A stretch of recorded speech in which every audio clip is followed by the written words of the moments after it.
Il diritto alla difesa è insito nell'uomo, è previsto anche dalla nostra Carta Costituzionale e anche dai trattati dell'ONU. Però il dramma è che se tu continui ad alimentare conflitto con le armi, alla fine cosa ti rimane? Ti rimane un mucchio di cadaveri con una bandiera sopra.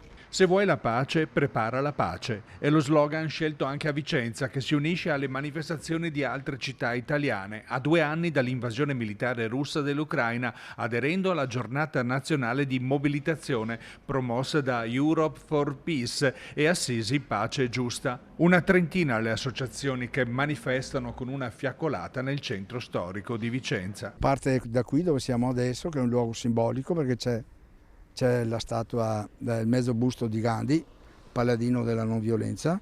Poi faremo il percorso, si snoderà percorso Palladio, sarà silenziosa, ci sarà un cartello cessate il fuoco subito davanti, poi un altro cartello, un manifesto Vicenza città per la pace, poi ci saranno bandiere per la pace e poi alla fine in piazza Matteotti ci saranno anche delle testimonianze.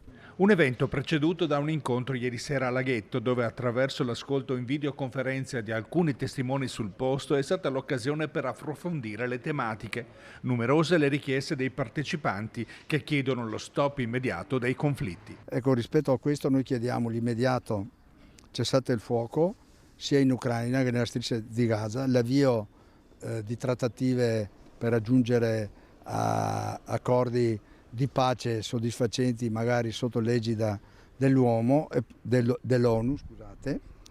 Poi chiediamo anche che ci sia un riconoscimento della Palestina come entità, chiediamo anche che ci sia la liberazione degli ostaggi e anche dei prigionieri che attualmente sono senza nessun motivo sono detenuti in Israele e che l'Europa, anziché inviare armi, cerchi di avviare una forte attività della pace.